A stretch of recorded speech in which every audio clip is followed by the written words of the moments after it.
하루에도 수백 개씩 쏟아지는 경제 뉴스들. 복잡하고 재미없고 깊이가 없어서 실망하셨습니까? 복잡한 건 쉽게, 쉬운 건 재밌게. 재미있는 건 깊게 전해드립니다. 뉴스는 이해다.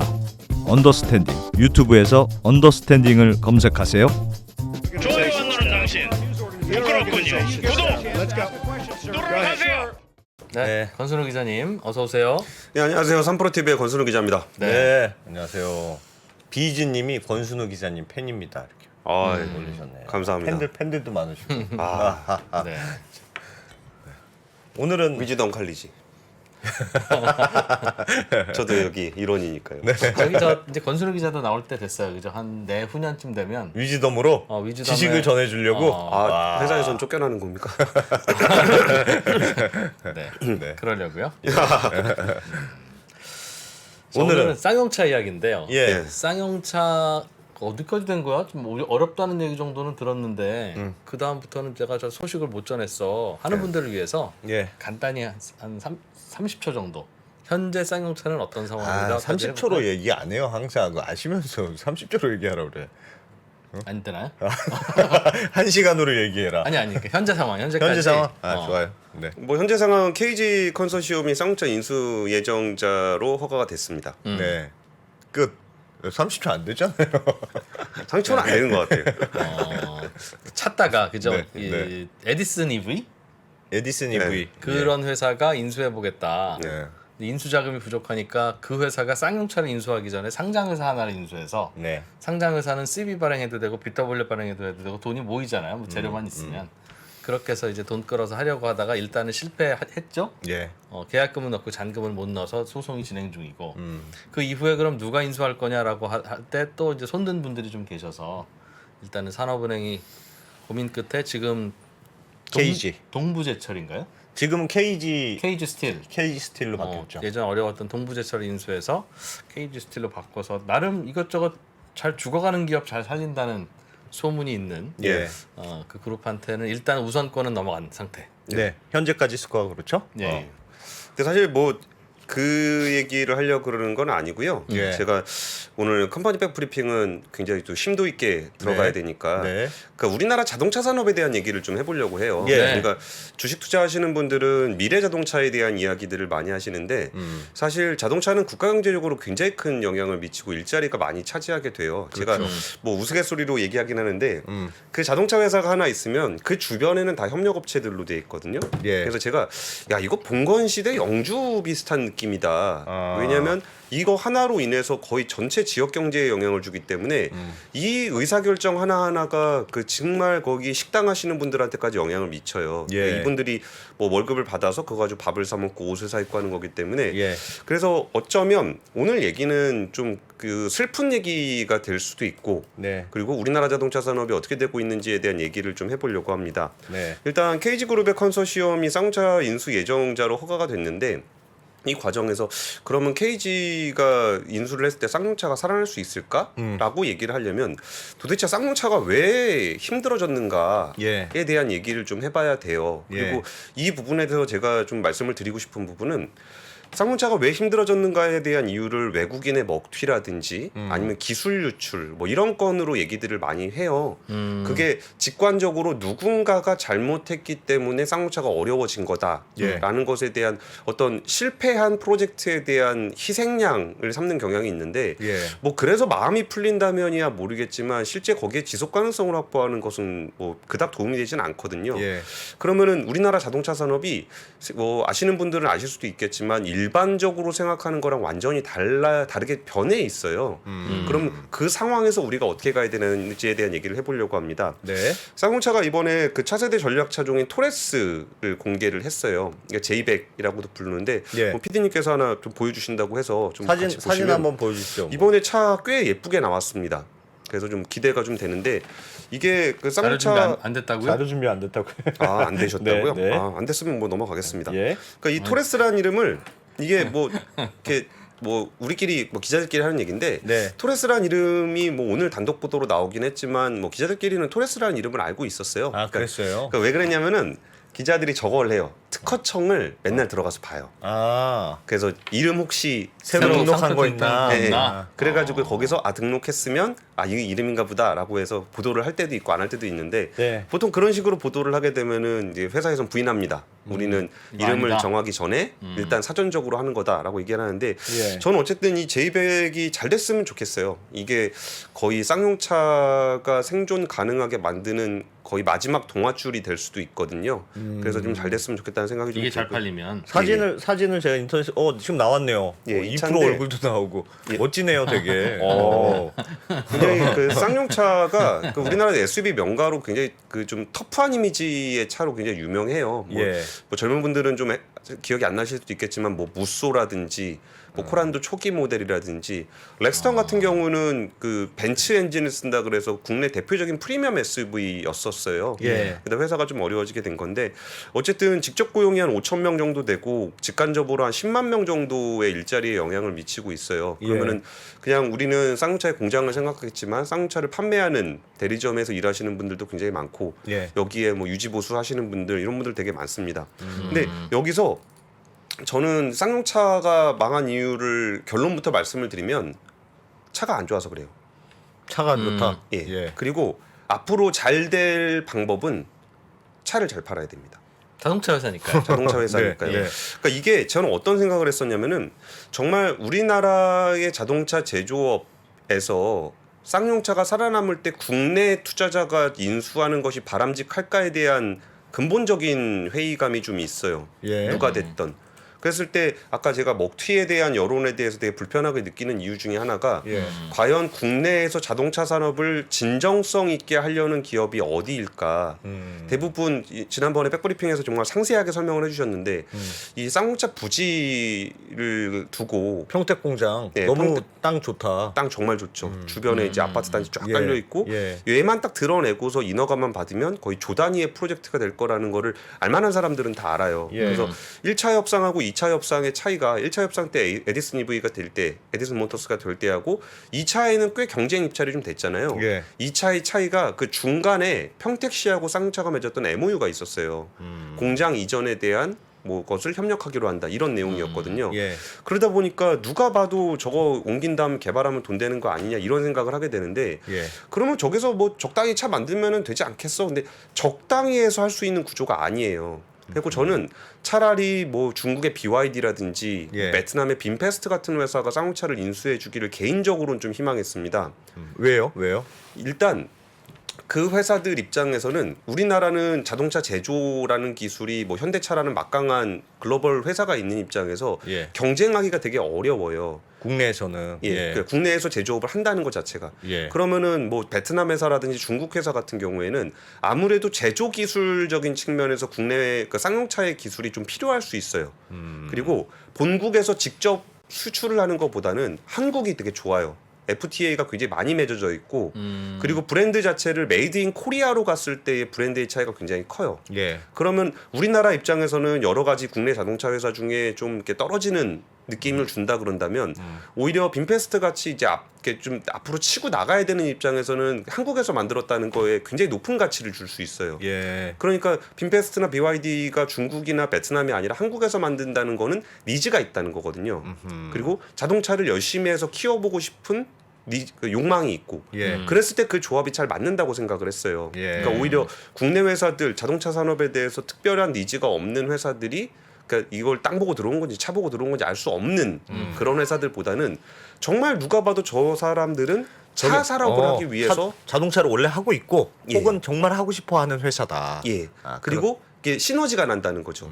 우리나라의 제조 기술과 저들의 뭐 연구개발 자본 예. 그리고 그걸 하고 싶은 열정, 의지 이런 것들이 좀 조합이 됐으면 좋겠다는 생각이 든 거예요. 예. 베트남의 빈 그룹은 부동산도 잘하는데. 잘하죠. 예. 근데 땅 거기서- 보러 왔는지도 모르는데. 그러기에는 빈그룹 내에서 빈페스트가 받는 기업 가치를 한때 좋을 때 거의 50조도 얘기가 나왔었어요. 예. 그럼 그게 뭐 현대차에 맞먹는 사이즈가 나왔는데 밸류에이션이 나왔는데 그 밸류에이션을 유지할 때 가장 걸림돌이 된 것이 과연 빈페스트가 차를 양산해낼 수 있을 것인가라는 얘기가 나왔거든요. 그러면 양산기술적인 측면에서 여기서 지금 1조짜리 부동산 개발 프로젝트 하는 것보다 자신들의 50조짜리 밸류에이션을 유지하는 게 그들의 입장에서는 더 좋을 수가 있어요. 그래서 그런 니즈적인 측면에서 그러니까 계산기를 두드려봐도 맞는데 예. 여기서는 여러 가지 걸림돌 중에 가장 큰 게 이게 국내 한국 정부의 협조를 많이 받아야 되거든요. 예. 근데 외국인 먹튀론이 생각보다 강하게 작동을 해요. 우리나라 국민 정서에 근데 그 동안은 사실은 이게 진짜로 먹튀였는지 아닌지는 모르나 예. 어쨌든 외국의 기업이 왔는데 별로 투자한 건 잘 모르겠고 뭔가 계속 이제 기술이 빠져나간다. 예. 쌍용이 갖고 있는 그 얼마 안 되는 기술까지 속속 소위 이제 자동차로 보면 좀 더 기술력이 떨어지는 나라들, 떨어지는 기업들이니까 예. 그렇게 쑥 빠져나가는 거 아니냐. 그리고 결국 버리고 결국 가고. 예. 결과적으로는 그렇게 된 게 맞긴 한 거 아닌가요? 그렇지 않다는 얘기를 좀 드리고 싶어요. 않다는 얘기도 있어요. 예. 일단 상하이 자동차부터 얘기를 드리면은 예. 상하이 자동차가 들어왔을 때 대표적으로 정말 국가적인 문제가 됐던 노사 갈등이 좀 있었잖아요. 예. 그럼 상하이 자동차는 그 당시에 쌍용차를 왜 인수를 했는지를 살펴보면은 그러니까 중국 같은 경우는 자동차 산업의 후발주자이기 때문에 네. 합작 회사를 보통 만들어서 해요. 5대5로 만들어 가지고 현대차도 베이징 현대 이런 식으로 하잖아요. 예. 그러니까 상하이 자동차 같은 경우도 GM이랑 같이 하는데 거기서 합작의 개념에서 중국 회사들은 무슨 일을 하는지를 보면은 판매 마케팅 재무를 합니다. 생산에 대한 기술력이 없기 때문에 제조 공정은 뭐 우리나라 현대차라든지 아니면 폭스바겐이라든지 이런 식으로 해요. 예.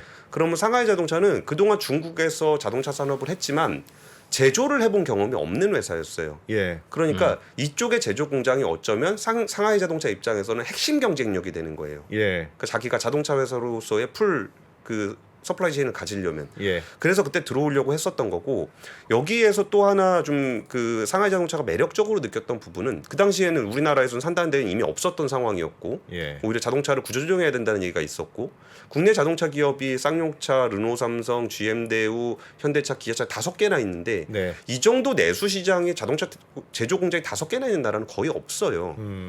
그 상황에서 쌍용차가 그 당시에 법정 관리에 들어갈 당시에 개발 중인 신차가 3종이 있었습니다. 예. 차 한 종을 개발할 때 보통 한 3천억 정도 돈이 들어요. 네. 근데 하나, 둘, 세 대면은 거의 완성 단계에 있으니까 9천억이란 말이에요. 개발비만. 그러네요. 근데 그 당시에 상하이차가 쌍용차를 얼마에 인수했냐면 5억 달러, 대충 한 6천억 정도에 인수를 했어요.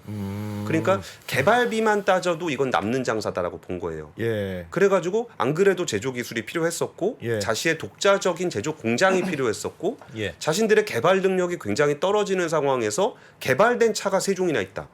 그럼 상하이 자동차 입장에서는 굉장히 매력적인 상품이었던 겁니다. 아. 그래서 이제 그러면은 거기서 이거를 만들어서 팔아보면서 그다음 번 돈으로 투자를 해서 또 개발을 하고 예. 제조 공정을 개선을 하고 그러면서 그 풀 서플라이 체인을 갖춘 자동차 회사가 될라 그런 게 상하이 자동차의 목표였어요. 예. 근데 문제는 뭐냐면 그때 좀 연배가 있으신 분들은 다 익숙한 이름일 것 같은데 네. 그때 나온 차종 3종이 액티언, 카이언, 로디우스예요. 아, 망작들이네. 가끔 이럴 때 보면 안승찬 기자 맞구나. 평소에는 참 사람 괜찮은데. 그러니까 이름 딱 들어보시면 느낌이 딱 오잖아요. 느낌 확 와요. 그러니까 로디우스 같은 경우는 당시에 전 세계에서 가장 못생긴 차 순위를 매겼을 때 3위에 올랐습니다. 로디우스? 예. 그러니까 이른바 장례식 차라는 이미지가 있을 정도로 되게 네, 안 좋았어요. 네. 그래가지고 이제 그때 차가 잘 안 팔리게 된 거죠. 근데 문제는 뭐냐면 자동차 산업은 생각보다 굉장히 도박에 가까운 산업이에요. 차를 개발할 때 보통 한 5년 지금 나오네요. 아유 로디우스. 이거는 진짜 디자인이 진짜 획기적이었어요. 정말 이 로디우스는 진짜. 이것도 유프로 표정 봐라. 저거 어떻게 파냐 저거. 자동차 영업사원 유프로. 추억의 로디우스네. 그러니까 저것도 외국 디자이너가 뭐 했다 그러는데 네. 거기에 뭐 규제 맞추고 해서 뒤에 올리고 뭐 해가지고 모양이 되게 이상하게 나왔는데 네. 어쨌든 이게 자동차 회사가 왜 도박이라고 얘기했냐면은 예. 5년 후에 자동차가 어떤 것이 잘 팔린가를 예상을 해서 약 3천억에서 5천억 원 정도 되는 돈을 밀어 넣어요. 그리고 그 차가 잘 팔리는지 여부에 따라서 그 돈을 가지고 그 다음 차종을 개발해야 되는 거예요. 예. 그러니까 그 차가 잘 안 나오면 예. 그 중간에 뭐 이상한 뭐 페이스리프트라든지 뭐 연식 변경이라든지 이런 걸 하면서 상품성을 개선한 듯이 보이게 만들어요. 아, 조금씩 조금씩 수정을 하는 거군요. 그러니까 한번 그쵸. 만들어 놓고 나서 이게 사실은 새 차처럼 보여야 되니까 예. 그래가지고 뭐 몇 년형 뭔 제품, 몇 년형 뭔 제품 해가지고 뭐 옵션 좀 집어넣고 해서 네. 마치 새 제품인 양 이렇게 판매를 해요. 예. 근데 이게 기본적인 틀, 기본적인 차가 잘 안 좋으면 예. 그 회사는 거의 5년 동안 망했다고 보면 되는 거예요. 그리고 저기서요, 예. 기자님 잠깐.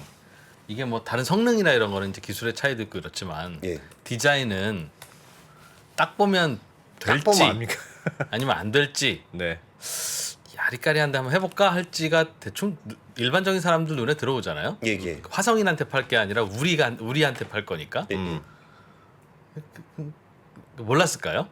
근데 뭐 이렇게 영화도 네. 그 많은 돈 들여가지고 오랫동안 하면은 대충 시나리오 보면은 어느 정도 예상할 수 있어야 된다라고 생각하는데 네. 그런가? 이게 트렌드라는 게 있기 때문에 5년 전에 개발을 해서 트렌드를 한 거고 오히려 이런 파격적인 디자인이 먹히지 않을까? 그런 라는 거예요. 생각들을 맞아. 하게 돼요. 아니 저 예전에 들었던 얘기가 현대차 코나 굉장히 잘 팔린 차잖아요. 근데 예. 코나가 처음 나왔을 때 내부적으로도 좀 이상한 거 아니냐.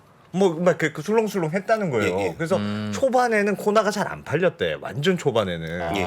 근데 그 좀 시간 지나면서 좀 괜찮네 하고 느낌이 안 차게. 그러니까 그거는 앞으로 사람들이 좋아할 걸 예상해서 포캐스트해서 디자인을 만들어야 되니까 그쵸. 사실 어렵긴 어려워요. 그리고 뭐 사실 그랜저 같은 경우도 이렇게 입막힌 그랜저 예. 뭐 이런 것도 보면 그러니까 저렇게 생겼냐 막 그러는데 또 팔리긴 또 되게 잘 팔리거든요. 어떻게 못 길지를 진짜 알 수 예상해야. 없구나. 알 수 그렇죠. 없구나. 그리고 문제가 이게 차가 잘 안 팔리게 되면은 네. 어떻게든 매출을 내서 막 돌려야 되거든요. 예. 그럼 인센티브를 많이 집어넣어야 돼요. 할인을 많이 해줘야 된다는 거예요. 예, 예. 그러니까 그렇게 만들어서 이익도 안 나는데도 계속 만들어야 됩니다. 그럼 거기다가 공장에서는 또 공장에서 일하는 분들이 계시잖아요. 여기 예. 되게 중요한 포인트인데 이 공장에서 일하시는 분들이 2교대, 3교대로 뺑뺑 돌아갈 땐 괜찮은데 차가 안 팔리기 시작하면 다 비용이에요.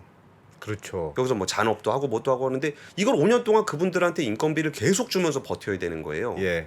그 다음 차가 나올 때까지. 아. 그럼 예를 들어서 여기는 지금 거기다 돈 다 밀어놓은 상황이니까 야 세종이면은 뭐 이 중에 하나만 대박나도 5년 버티지 않겠느냐 그랬는데 나와 있는 세종이 한 방에 그렇게 되니까 이게 그래서 이제 상하이차 입장에서는 우리가 이 정도 돈 넣어가지고 이렇게 현금 흐름 나오는 걸로 그 다음 차 개발하려고 그랬는데 오히려 비용이 어마어마하게 들어가는 구조가 됐어요.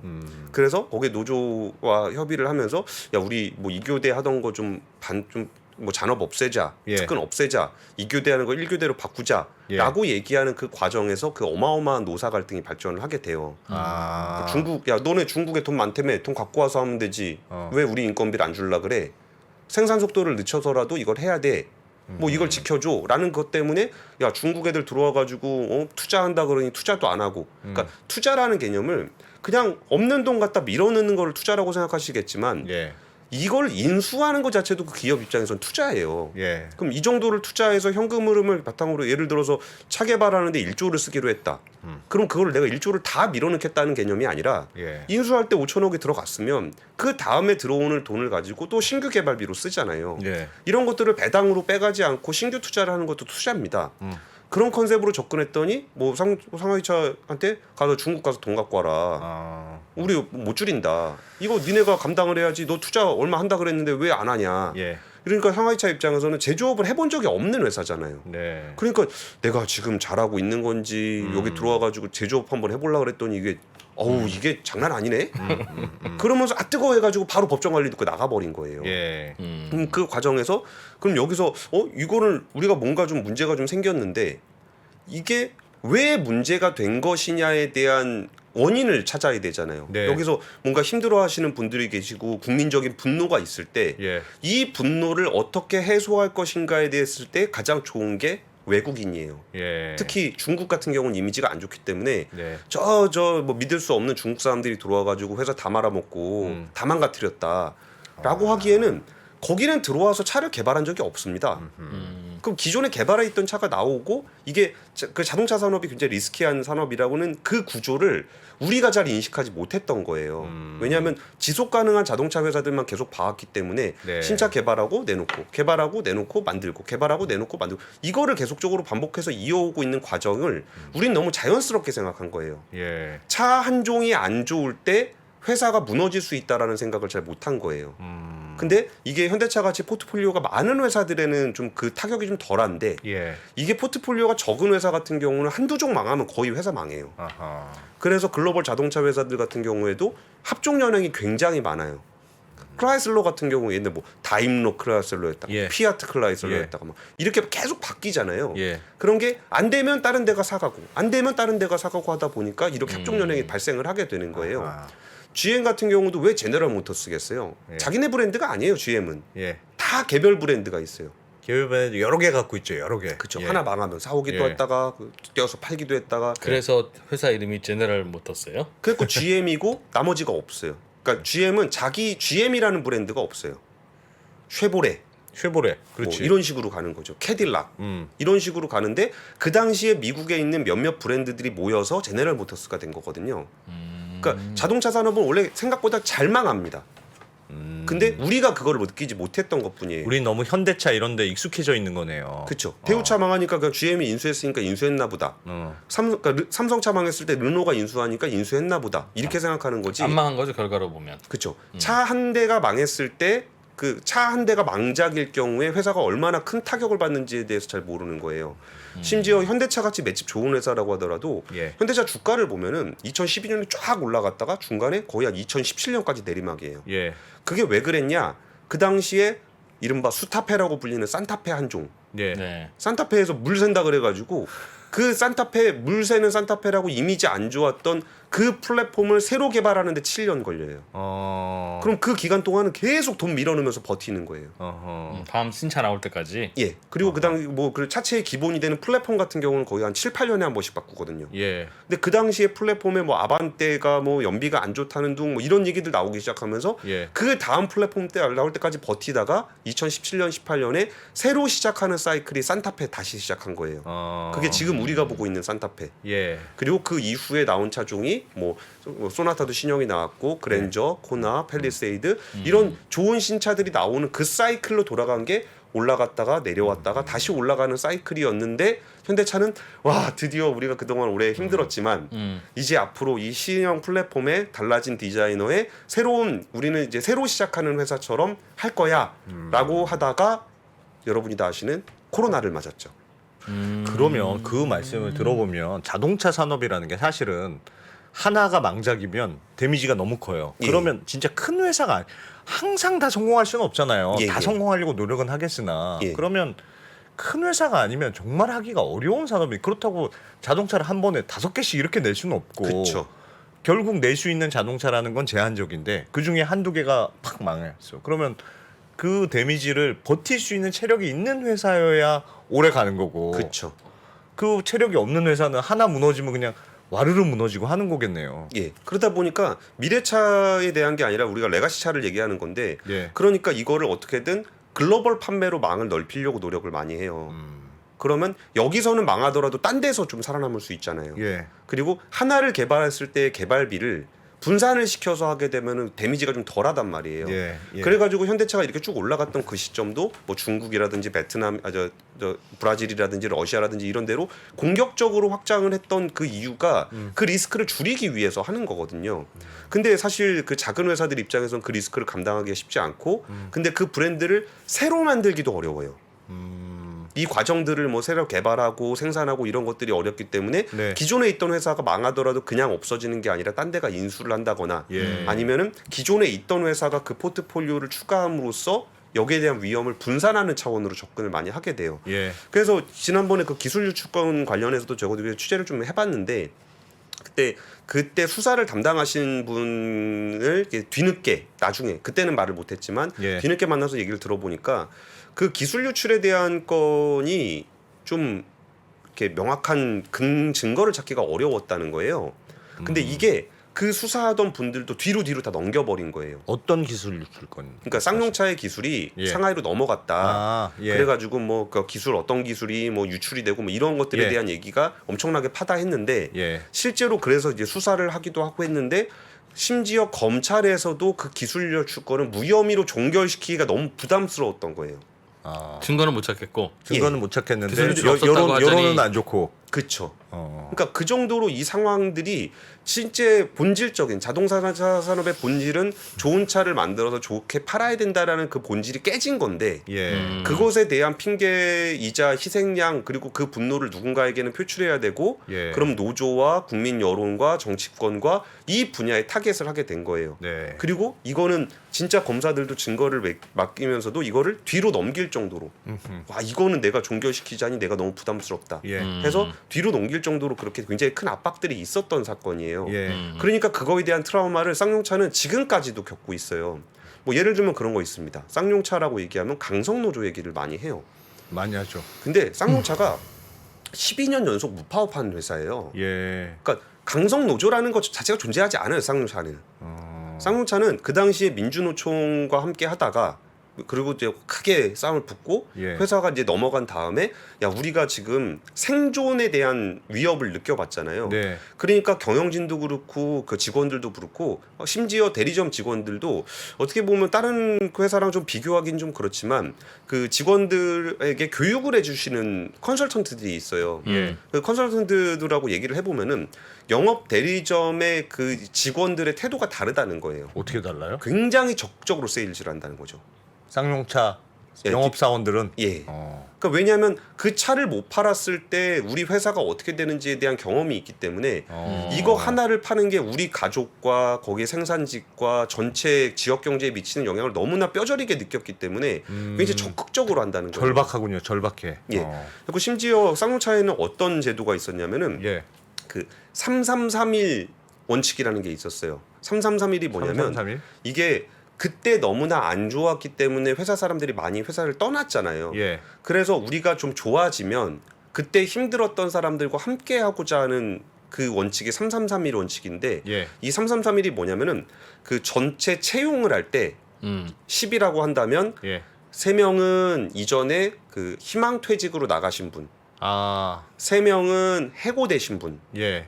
3명은 우리가 미래를 준비하는 차원에서 신입사원 예. 이렇게 해서 333을 하고 1은 그 유동성 있게 아. 조절하는 이런 원칙이 있을 정도예요. 그러니까 회사가 좀 상황이 좋아진다 그러면은 옛날에 해고하셨던 분들도 챙기고 희망퇴직하신 분들도 챙기고 뭐 신입사원들도 챙겨서 회사의 미래 동력을 하자 그래가지고 예. 그거를 회사가 상황이 좋아지면 그 원칙에 따라서 돌아갔던 어찌 보면은 굉장히 그 트라우마를 잘 극복하는 예. 그런 모습을 보였습니다. 그럼 마인드라는 와서 뭐 했냐 또 와가지고 뭐 못한 거 아니냐 막 그러는데 마인드라 같은 경우는 이 경험이 있는 회사라는 걸 알고 들어왔잖아요. 예. 그래서 한국에 올 때마다 제일 먼저 찾아가는 곳은 노조였어요. 예. 노조에서도 외국인 대주주에 대해서 굉장히 호의적이었고 신차 발표를 하면은 마인드라와 쌍용차 경영진과 노조위원장이 함께 차를 네. 세일즈하고 대리점 협회도 같이 들어와서 함께 세일즈를 했었어요. 예. 이렇게 하다가 그러다가 이제 이 쌍용차의 그러면은 구조적인 비즈니스적인 문제는 뭐가 있었냐 보면은 예. 내수는 되는데 수출을 못한 거예요. 그러니까 우리나라 같이 작은 내수시장 작은 나라에서 5개 제조사가 있을 때 예. 내수시장을 타겟으로 해가지고는 절대 살아남을 수가 없어요. 예. 그래서 수출을 해야만 살아남을 수 있는 그런 구조를 가지고 있어요. 예. 근데 쌍용차는 어떻게 됐었냐면은 그 뭐 차가 나왔을 때 뭐 쌍용차 티볼리도 잘 팔리고 뭐 렉스턴 스포츠도 잘 팔리고 하는 것 같은데 왜 저래? 라고 하면은 2011년 기준으로 내수가 한 3만 8천 대에서 한 2000 이게 뭐 최근 통계는 아니니까 한 2, 3년 정도 되면 한 10만 대까지 늘어나요. 예. 그러니까 내수에서는 국민들한테 잘 인정받아서 차를 잘 팔았어요. 예. 2011년에 비해서 거의 한 3배 이상 늘어난 건데 예. 수출이 한 7만 5천 대 정도에서 2만 5천 대로 3분의 1 토막이 났어요. 아, 수출이 더 안 됐군요. 훨씬 안 된 거예요. 그래서 내수하고 수출 비중을 비교해 보면은 2011년 기준으로 65% 정도가 됐거든요. 네. 그러다가 지난해에는 19%까지 떨어졌어요. 지난해가 한 2, 3년 전에 19%까지 떨어졌어요. 수출 예. 비중이. 어. 그러니까 이 안에서 아무리 자기들이 차를 잘 만들어서 국민들이 아 그래도 쌍용차는 도와줘야지라고 생각하면서 아니 뭐 이번에 나온 것도 잘 나온 것 같네라고 하는데 수출이 어마어마하게 떨어져 버리니까 여기서 발견할 방법이 없었던 그건 거예요. 왜 그렇습니까? 예를 들면 상하이차도 그렇고 예. 마인드라도 그렇고 중국이나 인도에서 팔 수 있는 루트를 갖고 있는 회사잖아요. 예. 그러면 외국인 대주주가 기술은 없어도 최소한 판권을 확보하고 뭐 그런 데는 훨씬 도움이 되는 주주들 아니었을까요? 근데 왜 이렇게 수출은 안 됐을까요? 일단 인도는 네. 인도에서 렉스터는 벤츠급입니다. 비싸요. 다른 인도 차에 비해서 인도 예. 현재 차에 비해서 예. 가격대가 좀 비싸기 때문에 굉장히 프리미엄하게 팔아야 된다라는 문제가 좀 있었고 예. 그래가지고 뭐 뒤에 얘기하려고 그랬는데 먼저 말씀을 드리면은 어떻게든 쌍용차를 한번 살려보려고 예. 마인드라에서 그 당시에 인도에서 포드가 떠났거든요. 예. 포드가 떠날 때 그 포드 쪽을 인수를 했어요. 마인드라가. 예. 그러면서 뭘 하려고 그랬냐면은 포드의 네트워크는 그래도 가격대가 있는 차를 팔잖아요. 예. 그러니까 그러니까 마인드라 네트워크의 구매자들은 구매력이 좀 떨어지니까 포드 네트워크로 해서 파는 거를 좀 검토를 했었고 예. 그리고 마인드라가 가지고 있는 플랫폼을 가지고 팔면은 좋은 차가 좀 안 나오니까 예. 티볼리 플랫폼을 가져다가 자신들이 얹어가지고 차를 팔아서 플랫폼 매출을 쌍용차에다 주려고 했었어요. 예. 그러니까 이거를 일종의 협업을 하려 그랬던 거죠. 근데 이것도 사실 쌍용차의 주가를 보면 2015년 초에 티볼리가 출시됐을 때 인기를 끌면서 15,000원, 11,500원 정도까지 올랐어요. 지금은 예. 뭐 그냥 뭐 예. 동전이 돼 있긴 하지만 그리고서 이게 그때 쌍용차가 그럼 주로 나가던 루트가 어디냐, 어디다가 수출을 주로 하고 있었냐 이걸 살펴보면은 러시아에다가 수출을 굉장히 많이 하고 있었습니다. 러시아요? 예. 그러니까 쌍용차는 전통적으로 러시아에다 수출을 많이 했었어요. 예. 그 러시아에 조립 공장도 있었고요. 그래가지고 거기에 한 35,000대 정도까지 판매를 했었는데 네. 이게 그 당시에 그 지금 우크라이나 사태에 문제가 됐었던 크림반도 병합, 예. 루브라 폭락 예. 그러면서 러시아 경기가 완전히 침체되고 경제 제재가 나오면서 러시아향 물량이 완전히 사라져 버렸어요. 그래서 그러면 이게 판매 네트워크를 뭐 미국으로 가자니 글로벌 브랜드들하고 경쟁을 해야 되고 그렇죠. 원래 자기들의 브랜드 경쟁력이 좀 있었던 러시아에 아예 제로가 돼버린 상황이 됐습니다. 예. 그래가지고 이제 신규 루트로 개발을 했던 때가 어디였냐면 이란이었습니다. 이란이요? 예. 또 이란 하필 같은 경우에 티볼리를 독특한 거의 연간 10,000대 이상 판매를 10,000대 가까이 판매를 할 정도로 이란에다 많이 팔았어요 티볼리를. 예. 근데 아시다시피 이란의 그 핵 문제와 예. 엮이면서 미국이 갑자기 거기다 경제 제재를 했어요. 그렇죠. 그러니까 주요 수출처가 또 날아간 거예요. 그리고서 야 그러면 좀 어디 가서 팔아보면 좋을까 하다가 이제 사우디아라비아 같은 경우도 예. 여기가 원유를 중심으로 하는 국가이기 때문에 제조업을 되게 하고 싶어해요. 예. 그러니까 원유가 떨어졌을 때 우리가 제조업으로 사람들한테 일자리를 주기에는 자동차 산업이 되게 좋다. 그래가지고 사우디아라비아가 이제 거기서 우리 현지에서 생산하는 건 좀 어려우니 예. CKD라고 불리는 부품들은 이제 조달을 그쪽에서 상주에서 보내서 여기서 공장을 그러니까 조립 공장을 만들어서 하자. 예. 그래서 이게 연간 3만 대를 목표로 했었어요. 예. 이 정도만 되더라도 진짜 그 러시아 쪽에 한 35,000대 나갔으니까 이걸로 좀 해볼 수 있지 않을까라고 해서 사우디에 있는 그 알 왈리드 사우디 왕자와 계약을 해서 스남 프로젝트라는 걸 진행을 했어요. 네. 근데 이름은 잘 기억하지 못하시겠지만 역사적으로 돌아다 보면 빈살만 왕세자의 예. 숙청이 있었습니다. 그렇죠. 숙청. 형제도 죽이고 경쟁자들 다 숙청하는 과정이 있었죠. 그때 숙청이 됐습니다. 악수한 아저씨가 악수한 왕자가 그 프로젝트를 하기로 했는데 숙청이 돼버렸어요. 진짜 쌍용차도 운도 기구하다. 없다. 기구하다 기구해. 그러니까 마인드라 들어와가지고 새로 만들면서 티볼리 같은 건 되게 잘 돼서 뭐 예. 우리 원래 차 잘 팔던 러시아에 팔아야지 경제 제재. 예. 이란을 새로운 루트로 개발을 해서 경제 제재. 사우디에 CKD 해보자 숙청. 그래가지고 그때 렉스턴 스포츠 나왔을 때 뭐 차량의 내구성을 시험한다 그래가지고 상하이부터 해가지고 영국까지 가는 그런 코스로 달리는 그런 세레모니를 한 적이 있었거든요. 예. 근데 그 세레모니가 사실은 뭐냐면 쌍용차가 주로 판매해왔던 그 네트워크예요. 예. 근데 그 네트워크가 다 사라져 버렸어요.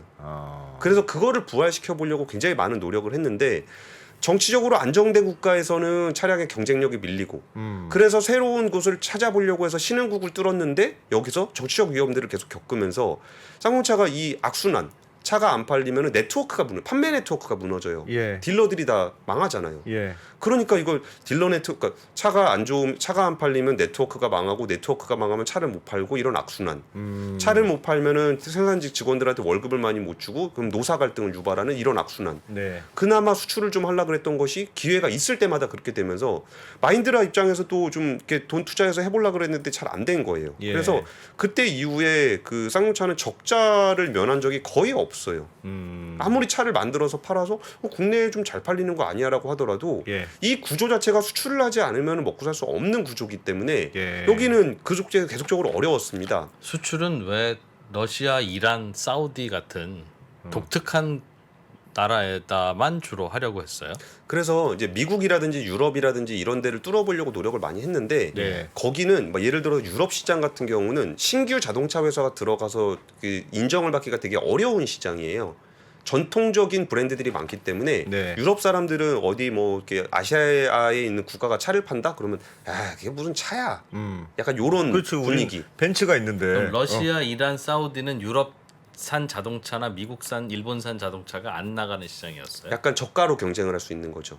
아, 그들 거 차 좋은 건 아는데 예, 예. 비싸니까 예, 예. 싼 차들 모아봐라고 하면 유럽 차, 미국 차, 일본 차는 별로 없고 그렇죠. 그럼 나머지 중에 그리고 유럽 같은 경우는 그러니까 도요타가 렉서스를 출시하면서 글로벌 브랜드 중에 프리미엄급을 좀 인정받은 브랜드잖아요. 예. 유럽에서는 완전히 실패했어요.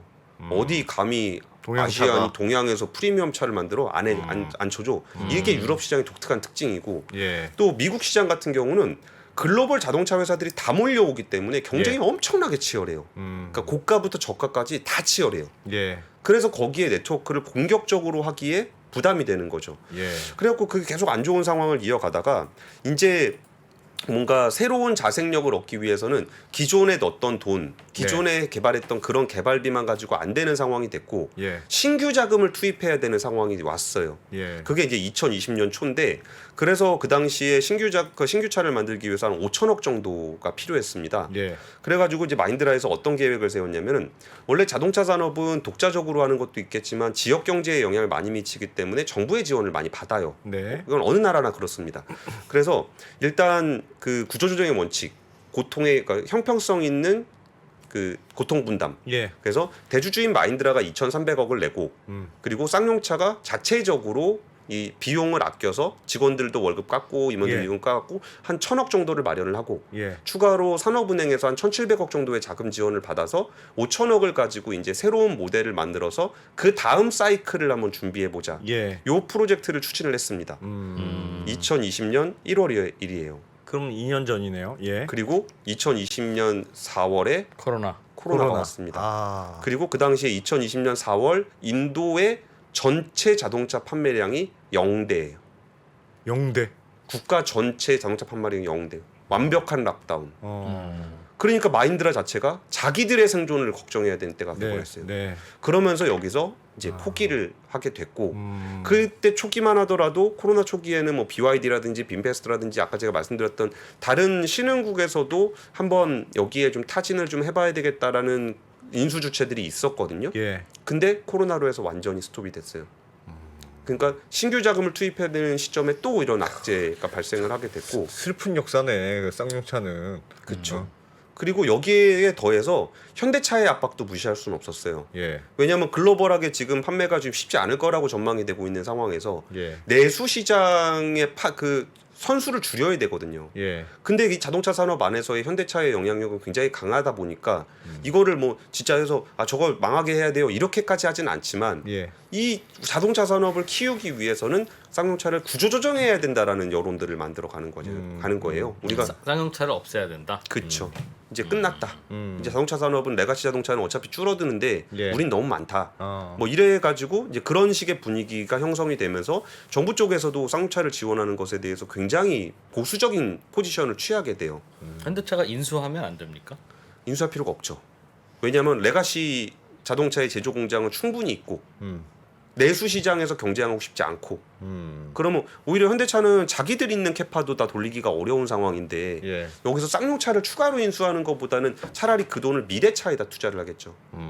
그러다 보니까 이런 상황에서 쌍용차가 이렇게 상황에 처하게 됐어요. 그럼 이제 쌍용차는 어떤 미래 계획을 가지고 있냐면 예. 그 중에 진짜 꾸역꾸역 뭐 서비스 센터도 팔고 직원들 임금 줄이고 뭐 인건비도 안 받고 협력업체 개발비도 못 주고 이러면서 개발한 차가 지금 아까 초반에 보셨던 제이백이에요. 예. 아까 제가 멋진 차 토레스. 어. 그러니까 이 차가 잘 팔려서 최소한의 운영비라도 좀 벌면서 버틸 수 있다면 그 다음을 기대할 수 있잖아요. 그래서 아까 제가 이 차가 잘 팔리는지가 너무나 중요하다는 말씀을 드렸던 게 예. 그런 얘기예요. 그리고서 그 다음에는 뭘 준비하고 있냐면 BYD하고는 계속적으로 제휴 관계가 있었어요. 예. 그래서 BYD가 만든 친환경차 U100을 내년쯤에 또 출시를 할 계획을 갖고 있어요. 그러니까 1년 정도를 어떻게 버텨낸다면 그 다음에는 미래를 지향할 수 있는 그런 친환경차도 어느 정도 개발이 돼 있고 친환경차면 전기차입니까? 전기차입니다. BYD에서. 그리고 사우디 왕자가 그때 숙청당했다고 말씀을 드렸잖아요. 예. 근데 그때 이후에 또 다른 파트너를 잡아서 잡았어요? 이 안암 프로젝트를 다시 진행을 하기로 했어요. 네. 그래서 이게 2023년 정도입니다. 어. 그러니까 여기서 토레스를 어떻게든 잘 버티면 해서 토레스로 버티면 다음 기회가 계획들을 좀 있군요. 가지고 있는데 아. 이게 제가 정말 좀 답답했던 문제는 이게 정말 생존의 문제고 예. 정말 외나무 다리를 걷는 그런 문제인데 아하. 이 부분에 대해서 야 아파트 개발하면 이게 얼마다. 그럼 저거 밀어내버리고 아파트 짓지 마. 야 솔직히 너네는 존재 가치가 빵원이고 너네가 없어지면 아파트 개발해서 몇 조야. 이런 얘기를 할 때마다 쌍용차 분들은 정말 가슴이 미어지는 거예요. 자기의 생존의 어떤 터전이고 이 지역 경제의 가장 핵심적인 거. 저도 이런 자동차 회사가 구조조정을 통해서 좀 그 공급을 줄여줘야 된다라는 그 구조조정의 원론에 대해서는 저도 공감을 해요. 예. 근데 그럼에도 불구하고 제가 자동차 기자로서 뭐 물론 그렇게 비판하는 것에 대해서 공감하지만 예. 그래도 살 수 있는 길이 있다면 좀 어떻게든 해볼 수 있는 데까지는 해봐야 되는 거 아니냐라는 입장에서 지금 말씀을 드리다 보니까 이런 얘기를 예. 드리게 되는 겁니다. 예.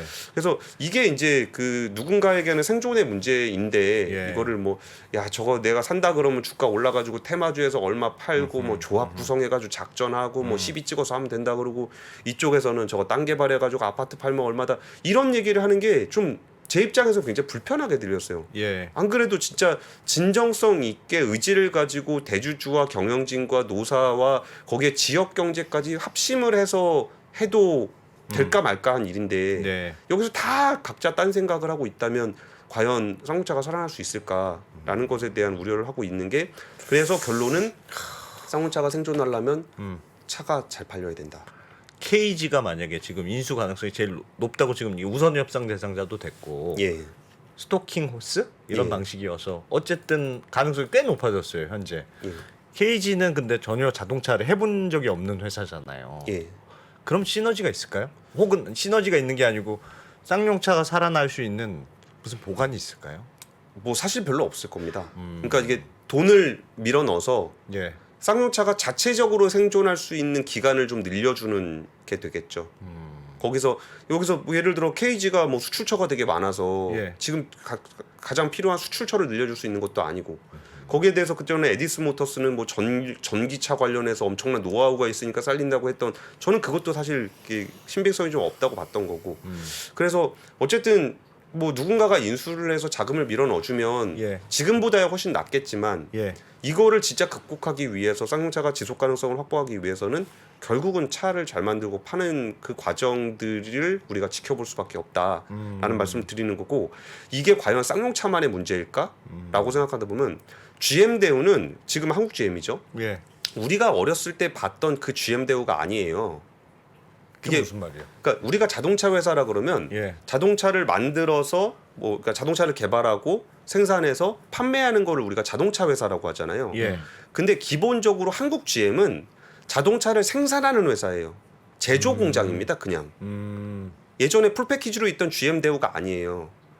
개발 역량은 이제 거의 없어졌다. 개발 역량은 아예 잘라냈어요. 아. 그러니까 잘라내서 어떻게 돼 있냐면은 글로벌 GM이 있잖아요. 예. 그러니까 이게 최근에 뭐 최근에 몇 년 전인데 몇 년 전에 GM 대우를 어떻게 구조조정을 했는지를 그냥 뭐 해서 GM이 돈 넣기로 한 거 정도로 그냥 기억하시는 분들도 많을 텐데 네. GM이 그때 어떤 일을 했냐면은 예전에 GM 대우는 자체적으로 포트폴리오를 다 가지고 있었어요. 네. 뭐 좀 작은 세단, 큰 세단, 작은 SUV, 큰 SUV 뭐 이런 거를 자체 브랜드로서의 포트폴리오를 갖추고 있었고 누비라. 네, 뭐 그런 거 누비라 있었죠. 뭐 이런 것도 다 있었죠. 레간자 뭐 이런 것도 레간자. 있었고. 그때 대단했는데 누비라 레간자 또 하나 있었는데. 그래서 이것들을 자기들이 개발을 하면서 포트폴리오를 다 만들어 놓은 이걸 우리가 GM 대우라고 생각하잖아요. 예. 다 없어졌어요. 다 없어지고 뭘 했냐면은 이거를 공장과 개발 기능을 쪼갠 다음에 그 개발 파트는 지금 한국 GM 사장의 지시를 받지 않아요. 이 개발 파트는 미국에 있는 그 GM 연구개발센터 중에 하나예요. 아, 그러면- 그 완전 별도 조직이네요. 글로벌 그쵸. 조직에 그냥 흡수된 거네요, 그거는. 그렇죠. 그러면은 글로벌 GM 그 연구개발센터 본부에서 예. 아 이런 차는 여기가 잘 개발하니까 니네가 개발을 해봐라고 맡기면 그걸 개발하는 회사예요. 그럼 여기서 개발을 했다고 한국 GM에서 차를 만드냐? 아닙니다. 예. 그렇게 안 해요. 이거는 개발은 개발이고 생산은 또 글로벌 GM의 생산 공장들이 전 세계에 놓여 있잖아요. 예. 그럼 그 중에서 우리나라를 타겟으로 한 거는 소형 SUV 쪽의 생산 기지로 사용하고 있어요. 그러니까 GM도 지금 부평 공장에서 트레일블레이저를 만드는데, 그러니까 미국 GM에서는 자기네 나라에 있는 공장을 다 없애버렸어요. 그러면서 자기네는 이제 뭐 전기차라든지 이런 거 생산 공장을 중심으로 가져가고 있고, 예. 그러면 미국에서 판매하는 내연기관 소형 SUV는 어떻게 할 거냐? 한국 GM에서 만들어. 한국에서 만들어라. 예. 이렇게. 공장화 됐군요. 공장화. 생산 공장. 그럼 이게 두 개로 이제 지금 다 정리가 되고 결국 두 개로 남을 건데 예. 부평 공장은 트레일블레이저가 다 하나 생산이 될 거고 네. 창원 공장에서는 글로벌 CUV라고 좀 복합 다목적 차량이 예. 있어요. 예. 요거 생산한 두 개의 차종만 생산하게 될 거예요. 그리고 판매단에서도 지금 그러면은 쉐보레 브랜드 차에 가보면 옛날에는 우리나라에서 만들던 차가 여러 종이 이렇게 있었잖아요. 예. 근데 우리나라가 만드는 차 지금 이제 두 종밖에 없어요. 그럼 나머지 차들은 뭐냐? 뭐 트래버스라든지 수입해서? 콜로라도 수입해서 해요. 그래서 그 GM의 판매는 아예 외제차로 등록을 했어요. 아. 수입차협회 등록을 해서 그 매장에서 팔고 있는 자동차는 쉐보레 브랜드의 차예요. 예. 한국 GM에서 만드는 거랑 아무 상관이 없어요. 그래서 이게 자동차 회사들의 구조가 이렇게 변해 있어요. 예. 그래서 우리는 그럼 어떻게 살아남아야 될 것이냐라고 본다면 연구개발 파트는 연구개발 자체적으로 경쟁력을 갖춰야 되는 거고 예. 판매 쪽은 알아서 판매 쪽에서 경쟁력을 갖춰야 되는 거고 생산 공장은 말 그대로 얼마나 안정적으로 공급하고 저비용으로 공급하고 크게 문제 없이 만들 것이냐 이거를 가지고 경쟁하는 회사가 한국 GM이에요. 예. 그리고 이거의 연장선상으로 보면 르노 삼성은 좀 어떤 상황이냐?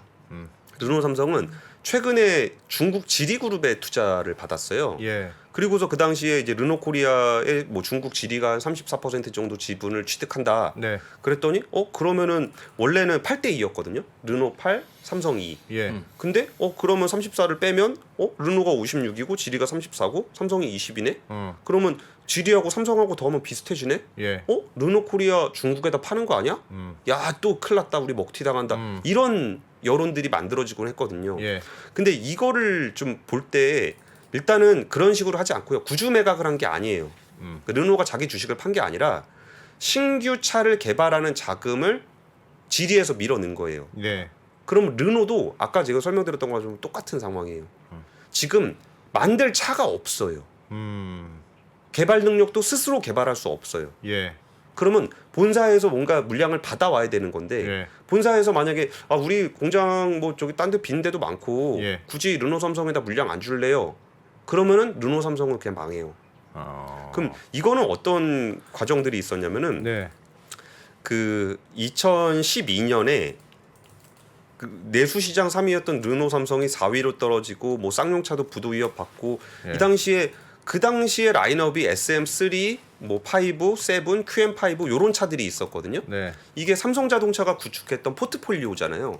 예. 그럼 그거는 삼성차가 개발하고 삼성차가 만들어서 삼성차가 판매하는 그런 라인업입니다. 예. 근데 여기도 똑같아요. 여긴 더 이상 그러니까 풀 서플라이 체인을 갖고 있는 회사가 아니게 됐어요. 예. 차가 안 팔리고 잔업 없어지고 그때 또 이제 뭐 경영권 분쟁 막 생기고 그래가지고 그 당시에 이제 카를로스 곤 르노 닛산 얼라이언스 회장이 와서 어떤 걸 해줬냐면은 그러면은 우리가 르노 닛산 얼라이언스니까 닛산의 차를 부산 공장에서 만들게 해준 거예요. 예. 그리고 일본 닛산 입장에서도 그 당시에 운 좋게는 아니고 예. 어쨌든 상황적으로 동일본 지진이 발생을 했어요. 네. 그래서 일본에 있는 그 공장들이 뭐 생산 생산 차질을 제대로 겪고 안 되고. 협력업체들도 그 공급의 차질을 빚게 되면서 야 이게 그 안에서만 만들어서는 좀 답이 안 나온다. 네. 이런 생각들을 하게 되면서 이거를 좀 다변화해야 된다라는 생각을 한 거예요. 네. 그래서 그러면 부산 공장이 생산성도 좋고 품질도 좋고 인건비도 적절하니까 여기다 맡기자 그래가지고 닛산의 로그가 부산 공장에서 만들어지는데 네. 그러다 보니까 2017년 기준, 그러니까 2011년과 17년을 기준으로 보면은 일본에서 수출되는 그러니까 일본으로 수출되는 부품 예. 부산에서 여기다 닛산 로고 만들면서 니네 만들려면 이것도 해야 되고 저것도 해야 되고 와서 막 알려줘야 되잖아요. 예. 그럼 닛산에서 와가지고 거기 뭐 공장은 어떻게 만들어야 되며 부품은 어떻게 만들어야 되며 이런 거 협력업체들도 다 가르쳐주고 이렇게 시너지를 내요. 예. 그리고 나니까 여기서 만든 부품이 일본으로 수출이 됩니다. 아. 여기다 부산 공장에만 납품하지 말고 일본에도 수출을 해. 예. 그래서 부산항을 통해서 일본으로 수출되는 자동차 부품의 매출이 2011년 대비 무려 700배가 늘어나요. 그러니까 여기서 그 르노 닛산 로그를 받아온 게 르노 삼성 입장에서도 이제 목숨줄이 된 거고 예. 거기에 대해서 그 거대한 서플라이 체인 부산을 중심으로 한 그 지역 경제가 예. 다 활성화가 된 거예요. 그걸 생산을 받아온 걸로. 예. 그리고서 이게 뭐 닛산 로그 같은 경우에도 좀 이때가 이제 이른바 리바이벌 플랜이라 그래서 안 좋은 기억을 갖고 계신 분들이 되게 많아요. 예. 르노 삼성을 살려야 된다 그래서 전 직원의 30%를 자르고 네. 뭘 쪼이고 뭐 줄이고 이런 것 때문에 굉장히 그 기억으로 보면 안 좋은 기억으로 남아 있는데 네. 이 과정을 거치고서 생산성을 인정받은 다음에 로그를 연간 8만 대 정도 해가지고 최종적으로 이 그 물량을 받아오게 되면서 예. 지역에 있는 부품 회사들부터 부산 공장들이 활성화가 되고 돈을 벌고 아까 말씀드렸잖아요. 공장을 수출을 해야 된다. 예. 뭐 그렇게 된 건데 시간이 다 됐네요. 네. 예, 근데 짧게 그대로 정리할게요. 예. 근데 닛산 로그가 단종이 됐어요. 시간이 돼서 단종이 됐는데 네. 그랬더니 닛산 입장에서도 그러면 우리 공장도 지금 놀아 우리 물량 가져가야 돼라고 얘기하는 와중에 프랑스 르노 입장에서도 그러니까 프랑스에서도 거기 르노 닛산 얼라이언스 대주주가 르노니까 닛산 차 우리 프랑스 와서 만들어 우리도 일자리가 필요해. 뭐 그래가지고 이걸 가지고 갈등을 겪다가 르노가 그러면 닛산을 합병한 다음에 물량을 프랑스로 보내야 되겠다. 일자리가 중요하니까. 예. 그걸 마크롱 대통령이 카를로스 곤한테 직접적으로 압박을 해요. 예. 니네 공장 일자리 만들어. 그래서 거기서 나온 맥락을 뭐 직접적으로 그렇다라고 얘기할 수는 없지만 일본 정부, 일본 검찰에서 카를로스 곤 회장을 잡아가 버려요. 예. 그 이후에 그 닛산 물량, 닛산의 일감을 유럽으로 보내는 게 없어졌거든요. 그러니까 어쨌든 르노 삼성 입장에서는 닛산 제품을 더 이상 받을 수 없는 상황이 됐어요. 그리고 지금 XM3로 이제 근근히 버티고 있는데 그럼 그 다음 차종은 뭐를 해야 될 것이냐라고 예. 했을 때 사실 답이 없어요. 그러면은 거의 이대로 가면 죽을 운명이 그냥 받아져 있는 거거든요. 네. 이 와중에 그 지리 자동차가 볼보를 인수했거든요. 예. 그러니까 볼보의 CMA 플랫폼을 기반으로 한 하이브리드 자동차를 2024년부터 생산하는 것을 목표로 여기다 자금을 밀어넣은 거예요. 예. 그러면 르노 삼성 입장에서는 사실 우리가 뭐 한국 브랜드가 중요하고 뭐가 중요하고 이런 게 문제가 아니고 어딘가에서 일감을 받아서 잘 만들어서 잘 파는 게 제일 중요해요. 예. 그래서 지리가 뭐 볼보 플랫폼 가지고 와서 잘 만들어 준다면 네. 그래야만 르노 코리아를 중심으로 한 그 부산의 자동차 생태계가 유지될 수 있을 거예요. 그래서 이거를 뭐 중국 자동차가 온다고 해서 뭐 안 돼, 저건 안 될 거야 그렇게 생각하지 마시고 예. 오히려 함께 응원을 해주는 게 우리나라 자동차 제조 생태계를 찬밥 유지하는. 더운밥 일감 가릴 처자 아니다. 예, 그리고 이미 외국계 국내계 가리 처리가 아니다. 그리고 찬밥이라고 우리가 생각했던 거를 우리는 굉장히 풍성하게 먹고서 따뜻하게 지내고 있었다는 사실을 좀 알아주셨으면 좋겠어요. 그냥 짧게 두 가지가 궁금한데 우리나라의 조립 역량 예, 이게 경쟁력이 있어요? 이 인건비, 이 생산성이 1번. 예. 쌍용차 살리고 싶은데 그러니까 살리려고 하죠. 그러나 냉정한 시각이 필요한 거 아니겠습니까? 아무도 살리겠다는 사람 없죠. 현대차도 못 살리는 쌍용차를 예. 필요 없다고 못 살리는 쌍용차를 과연 누가 살릴 거냐? 가능한 겁니까? 두 가지가? 예. 그러면 첫 번째부터 좀 네. 답변을 드릴게요. 제가 그 전에 GM이 구조조정할 때 예. GM에서 그걸 총괄하는 부사장이 왔었어요. 예. 그래가지고 이제 그분하고 뭐 이렇게 그때는 막 한국 정부 상대로 막 협박하고 뭐 다 잘라버린다 그러고 한참 이렇게 비판을 하다가 결국 나중에 이렇게 투자 받고 하고 나니까 좀 고마운 거예요. 예. 그래도 르노가 GM에서 의사결정 해가지고 물량도 주고 개발도 주고 뭐 그래가지고 그런데 그 선생님 뭐 우리가 왜 한국에다 또 투자를 하셨습니까 하나 하고 예. 그럼 우리가 지금 계획돼 있는 차종과 투자금이 한 10년 정도 치라고 한다면 예. 2030년 이후에도 우리나라 자동차 생태계를 유지하려면은 좀 어떻게 우리가 살아야 되겠습니까? 이 두 가지를 물어봤어요. 그때 했던 얘기가 첫 번째 가장 강조했던 부분은 뭐였냐면은 그 우리나라의 자동차 생태계가 너무 좋다는 거예요. 그러니까 조립 역량이 좋은 것도 좋은 건데 조립을 하려고 그러면 부품 생태계들이 가까이 있어야 돼요. 주위에 쫙 포진돼 있어야 되는데. 예. 그래서 개발 역량도 자기네에 대비해서 인건비 대비해서 퀄리티가 좋고 네. 이들과의 협업되는 협력 업체들과의 관계도 좋고 그리고 이걸 통해서 생산하는 생산 품질에 대해서도 좋고 그래서 사실 자기네들은 이거를 글로벌 차원에서는 조각을 내서 하고 있지만 예. 한국에다 투자를 계속 했던 이유는 이 자동차 생태계가 굉장히 좋다. 그거 새로 만들려면 다른 나라 가서 하면 돈 많이 든다 이거죠. 부품업체 다 들고 들어가야 되고 그쵸. 공장 다 세우고 하느니 예. 한국에는 인건비가 좀 비싸더라도 주변에 다 있네. 그렇죠. 어. 그런 복합적인 차원에서 퀄리티와 가격적인 프라이스 측면에서 괜찮은 것을 네. 갖고 있다. 네. 그리고 10년 후에 대해 미래에 대해서는 얘기할 수 없겠지만 예. 자동차 산업의 어떤 그 필요한 경쟁력 수준을 한국이 갖고 있는 지금의 경쟁력 수준을 나중에 자동차가 이렇게 되면 이렇게 돼야 되겠죠. 예. 그 정도를 꾸준하게 유지를 해준다면 다른 나라에 비교했을 때 그 함께 할 만한 파트너로서 2030년에 자동차 수준에 맞춰서 이 정도가 올라가 있다면 우리는 뭐 네. 특별히 그거에 대해서 뭐 네거티브 할 거 없다. 쌍용차 문제는 아까 이준우 기자님 말씀하신 얘기가 맞고 그리고 잘 안 된다, 안 될 거다, 구조조정을 해야 될 거다라고 주장하시는 분들의 얘기에 저도 어느 정도는 공감을 해요. 예. 근데 제가 지금 이 말씀을 드리는 거는 그 약간은 원사이드한 측면이 있어요. 그러니까 구조조정 측면에서 얘기하시는 분들도 있을 건데 예. 제가 자동차 기자로서 여기서 그러니까 이건 안 될 거니까 망하는 게 유리할 거예요라고 얘기하는 분들이 충분히 많은 상황에서 예. 제가 얘기 드리고 싶은 거는 이런 상황들을 겪어서 이런 상황이고 우리가 살 길은 이건 있긴 합니다. 라는 것들을 전해드리고 싶은 거예요. 그럼 야 쌍용차 살려가지고 뭐 하는 게 뭐 대승적으로 뭐 장기 지속하게 그렇게 좋으냐라고 물어본다면 저는 사실 드릴 말씀은 별로 없어요. 예. 다만 이런 부분도 있다는 것을 감안해서 판단을 해주셨으면 좋겠다라는 말씀을 드리고 있는 겁니다. 슬프다. 근데 약간 슬플 거라고 드렸잖아요. 비장하네. J100 잘 팔렸으면 좋겠네요. 디자인 괜찮네요. 가격만 괜찮으면 요즘 예. 새 차 살려면 한 1년 기다려야 되잖아요. 그렇죠. 이건 바로바로 나올 거 아니야. 아닙니다. 거기도 한 10,000대 대기하고 있습니다. 그래요? J100도요? 네, 디자인도 그러니까- 안 보고 벌써 사겠다 아니 했다고요? 쌍용차 내에 한 10,000대 정도가 차량용 반도체가 없어서 여기도. 예, 생산 쇼티지 때문에 조금 어려움이 있습니다. 네, 고맙습니다. 퇴근길 라이브로 바로 이어가겠습니다. 권순우 기자였습니다. 고맙습니다. 고맙습니다. 감사합니다. 저희 신과 함께해서 가장 고정 팬층이 탄탄한 바로 그 프로그램이죠. 전 세계 이야기 돌아다니면 정말 내가 무식하구나. 뭐 또 그럴 필요는 없죠. 그래도 이렇게 또 알다가 또 오른쪽 귀로 들어가면 또 왼쪽 귀로 흘러나가는 게 저희 기억력이고 또 인생이지 않습니까?